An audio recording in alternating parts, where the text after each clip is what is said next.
વિદ્યાર્થી મિત્રો, આજે આપણે ધોરણ 8 ની અંદર વિષય ગણિતની અંદર પ્રશ્ન 2 અને 2 નું આપણે સંપૂર્ણ સોલ્યુશન આ વિડીયોમાં આપણે કરવાના છીએ। આગળની વિડીયોમાં આપણે પ્રશ્ન 1 અને 2 નું સંપૂર્ણ સોલ્યુશન કરી ચૂક્યા છીએ।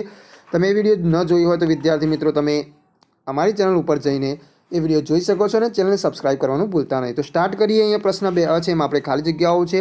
પ્રકરણ 8 છે, એમાં છે પહેલો પ્રશ્ન 2xy અને કૌંસની અંદર છે 3x + 2y નું સાદુરૂપ આપો। તો વિદ્યાર્થી મિત્રો અહીંયા આપણે શું કરવાનું છે, સાદુરૂપ આપવાનું છે। તો સૌથી પહેલા આપણે શું કરીશું, 2xy ને 3x જોડે ગુણીશું। તો 2 તારી 6 થશે, એટલે અહીંયા આપણે લખીશું 6। પછી x નો x જોડે ગુણાકાર કરીશું એટલે x નો વર્ગ અહીંયા લખીશું, અને y એકલા છે એટલે અહીંયા આપણો y એમને એમ મૂકીશું। હવે શું કરીશું, 2xy ને આપણે 2y જોડે ગુણાકાર કરીશું। તો 2 દુ 4 અને વત્તાનું ચિહ્ન હશે તો અહીંયા મૂકીશું વત્તા, 2 દુ 4 થઈ જશે। હવે x એકલા છે તો x ને આપણે એમને મૂકી દઈશું, અને અહીંયા y ગુણ્યા y થાય છે તો y નો વર્ગ થશે, એટલે આપણો જવાબ આવશે 6x નો વર્ગ y વત્તા 4xy નો વર્ગ। એ જ રીતે અહીંયા -3x નો વર્ગ y અને બીજા કૌંસની અંદર 2xy વત્તા 3y નું સાદુરૂપ આપો। તો એ જ રીતે આપણે એને ગણતરી કરીશું એટલે આપણો જવાબ આવશે 6x ની 3 ઘાત y ઓછા 9x નો વર્ગ y નો વર્ગ। તો વિદ્યાર્થી મિત્રો અત્યારે આ દાખલા હું ગણાવતો નથી, આગળ આપણે વિસ્તારથી મોટા દાખલાઓની અંદર આપણે એની વિસ્તારથી ગણતરી કરીશું। અત્યારે હું અહીંયા ફટાફટ એનો જવાબ બોલી જાઉં છું। 3x નો વર્ગ ગુણ્યા 5xy એટલે અહીંયા 3 × 5 = 15, અને x નો વર્ગ અને અહીંયા x છે એ બંનેનો ગુણાકાર થશે એટલે x ની 3 ઘાત y એકલા છે એટલે y આપણે એમને એમ મૂકીશું। એના પછી છે અહીંયા ઓછા 4x ગુણ્યા 6xy નો વર્ગ એટલે આપણો જવાબ આવશે ઓછા 24x નો વર્ગ y નો વર્ગ। આપણે ગણ્યા એ રીતે જ ગુણાકાર જ કરવાનું છે। પછી છે અહીંયા a + 5 અને b + 6 નો ગુણાકાર કરવાનો છે। તો આ બંનેનો આપણે ગુણાકાર કરીશું એટલે આપણને મળશે ab + 6a + 5b + 30। આગળ દાખલાઓમાં આપણે એને વિસ્તારથી ગણીશું કે કેવી રીતે ગણીશું। તો 4 + x અને અહીંયા છે 5 + y નો ગુણાકાર થશે 20 + 4y + 5x + xy। પછી ઓછા 2a ગુણ્યા 3a નો વર્ગ ગુણ્યા 5a નો વર્ગ બરાબર થશે ઓછા 30a ની 5 ઘાત।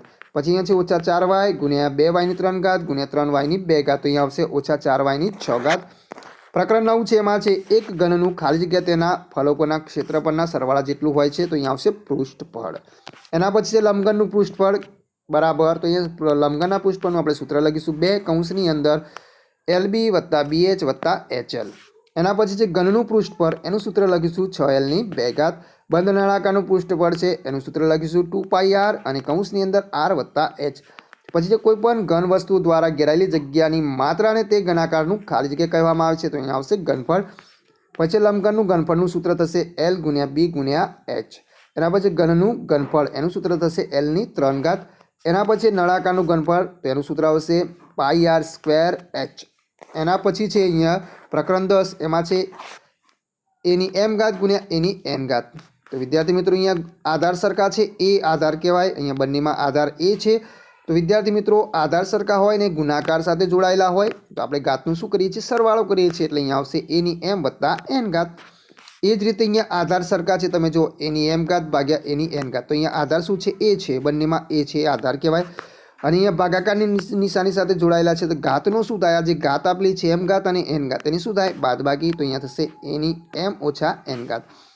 એ જ રીતે અહીંયા જો વિદ્યાર્થી મિત્રો a ની m ઘાત અને a ની n ઘાત આપેલી છે, તો અહીંયા ઘાતની ઘાત આપેલી છે એટલે શું થાય, બંનેનો ગુણાકાર થાય એટલે a ની m × n ઘાત થાય, એટલે એને આપણે શું લખાય, mn લખાય, તો a ની mn ઘાત।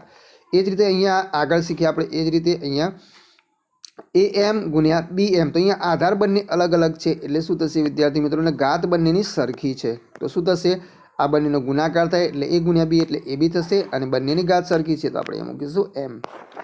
એના પછી છે a ની 0 ઘાત એટલે શું કહેવાય, 1 કહેવાય। તો કોઈ પણ આધારની 0 ઘાત હોય તો આપણે અહીંયા લખીશું 1। એ જ રીતે અહીંયા a ની m ઘાત ભાગ્યા b ની m ઘાત। તો વિદ્યાર્થી મિત્રો અહીંયા આધાર a છે અને અહીંયા નીચે આધાર b છે, તો બંને આધાર અલગ છે પરંતુ ઘાત એક જ છે mm, એટલે આપણે શું કરીશું, a ભાગ્યા b અને કૌંસ કરીને એના ઉપર m ઘાત મૂકીશું। પછી 0.00008 ને પ્રમાણિત સ્વરૂપમાં લખો, તો અહીંયા લખીશું 8 × 10 ની -6 ઘાત લખાય। એ જ રીતે છે અહીંયા છે 36,80,000 ને પ્રમાણિત સ્વરૂપમાં, તો 3.68 × 10 ની 6 ઘાત લખાય। એના પછી પ્રકરણ 11 છે, એમાં છે જો બે રાશિ x અને y એક સાથે એવી રીતે વધે કે ઘટે જેથી તેમના અનુરૂપ મૂલ્યનું ગુણોત્તર અચળ રહે તો તેને ખાલી જગ્યા પ્રમાણ છે તેમ કહેવાય, તો અહીંયા સમપ્રમાણ એને કહેવાય। તો આ સમપ્રમાણની વ્યાખ્યા છે। એ જ રીતે નીચે વ્યસ્ત પ્રમાણની વ્યાખ્યા છે, બે રાશિ x અને y માટે જો રાશિ x માં થતો વધારો કે ઘટાડો રાશિ y માં એવી રીતે ઘટાડો કે વધારો કરે કે જેથી તેમના અનુરૂપ મૂલ્યોનો ગુણાકાર અચળ રહે તો તેઓ એકબીજાના ખાલી જગ્યા પ્રમાણ છે તેમ કહેવામાં આવશે વ્યસ્ત પ્રમાણ. એ જ રીતે અહીંયા છે, જો બે રાશિ x અને y સમપ્રમાણમાં હોય અને x ના મૂલ્યો x1 અને x2 ને અનુરૂપ y ના ક્રમિક મૂલ્યો y1 અને y2 હોય તો x1 ભાગ્યા y1 બરાબર x2 ભાગ્યા y2 થાય. એ આપણો જવાબ આવશે. જો બે રાશિ x અને y વ્યસ્ત પ્રમાણમાં હોય અને x ના મૂલ્યો x1 અને x2 ને અનુરૂપ y ના ક્રમિક મૂલ્યો y1 અને y2 હોય તો x1 ભાગ્યા x2 બરાબર y2 ભાગ્યા y1 થશે. જો a અને b સમપ્રમાણમાં હોય તો અહીંયા આપણે લખીશું q ભાગ્યા b અચળ હોય. a ભાગ્યા b અચળ હોય. એના પછી જો a અને b વ્યસ્ત પ્રમાણમાં હોય તો a b અચળ હોય. x અને y સમપ્રમાણમાં છે. જો x બરાબર 20 હોય તો y બરાબર 25 છે. જો x બરાબર 32 હોય તો y બરાબર 40 થશે. એ દાખલાઓ આગળ આપણે ગણીશું. x અને y વ્યસ્ત પ્રમાણમાં છે. જો x બરાબર 20 હોય તો y બરાબર 600 છે. જો x બરાબર 400 હોય તો y બરાબર 30 થશે. વિદ્યાર્થી મિત્રો દાખલા છે આ બધા આપણે આગળ સમજૂતી આપીશું. 14ab નો વર્ગ અને 21a નો વર્ગ b માં સામાન્ય અવયવ ખાલી જગ્યા છે. તો વિદ્યાર્થી મિત્રોને સામાન્ય અવયવ 7ab આપણને મળશે. તો આ 14 ના આપણે ભાગ પાડીશું તો 7 દુ 14. એ જ રીતે a ગુણ્યા b કરીશું અને અહીંયા a ગુણ્યા b ની 2 ઘાત એટલે b ગુણ્યા b થશે. એ જ રીતે 21 ના ભાગ પાડીશું તો 7 તારી 21 અને a નો વર્ગ તો a ગુણ્યા a અને b થશે. પછી એમાંથી આપણે સામાન્ય કાઢીશું એટલે અહીંયા 7 7 કોમન નીકળશે અને એ સિવાય a નીકળશે અને b નીકળશે એટલે 7ab સામાન્ય આપણને મળશે. તો આ દાખલાઓ આગળ ગણાવીશું ત્યારે તમને ખ્યાલ આવશે વધારે. 9xy અને 12x નો વર્ગ y માં સામાન્ય અવયવ ખાલી જગ્યા છે તો એમાં આવશે 3xy. 7a ની 3 ઘાત વત્તા 14a બરાબર 7a થશે. 5x નો વર્ગ વત્તા 10xy બરાબર 5x થશે. અહીંયા વિદ્યાર્થી મિત્રો સામાન્ય કાઢેલા છે. પછી 3x નો વર્ગ y નો વર્ગ વત્તા 2xy વત્તા 5x નો વર્ગ y ની 3 ઘાત બરાબર ખાલી જગ્યા 3xy વત્તા 2 વત્તા 5xy નો વર્ગ તો અહીંયા સામાન્ય નીકળશે xy.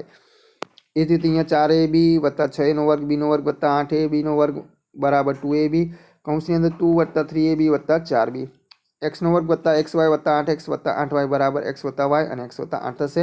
x નો વર્ગ વત્તા 5x વત્તા 3x વત્તા 15 તો અહીંયા આવશે x વત્તા 5 આવશે ખાલી જગ્યામાં. હવે બ છે એમાં સાચા જોડકા બનાવવાના છે. તો વિદ્યાર્થી મિત્રો અહીંયા એની સમજૂતી હું અત્યારે આપતો નથી. આપણે દાખલાઓમાં તમને ખ્યાલ આવશે કેવી રીતે કરવાના છે. અત્યારે હું ખાલી સ્ક્રોલ કરતો જઉં છું. તમે વિદ્યાર્થી મિત્રો વિડીયો સ્ટોપ કરીને એના જવાબો છે ચકાસી કરી શકો છો અથવા તો તમારે ગણતરી કરવી હોય તો તમે ગણતરી કરી શકો છો. આવા દાખલાઓ છે. આવા દાખલાઓ આગળ આવશે તો આપણે ત્યારે એની ગણતરી કરીશું. અત્યારે હું તમારે લખવું હોય તો વિદ્યાર્થી મિત્રો અથવા તો એનો અભ્યાસ કરવો હોય તો તમે વિડીયોને સ્ટોપ કરી શકો છો. હું ધીરે ધીરે સ્ક્રોલ કરતો જાઉં છું. અને વિદ્યાર્થી મિત્રો તમને દરેક પ્રશ્નોનું સોલ્યુશન છે આપણી ચેનલ પર મળી જશે. તો વિદ્યાર્થી મિત્રો ચેનલને સબસ્ક્રાઈબ કરવાનું ભૂલતા નહીં. અને હવે આપણે આગળ નવી વિડીયોમાં ફરીથી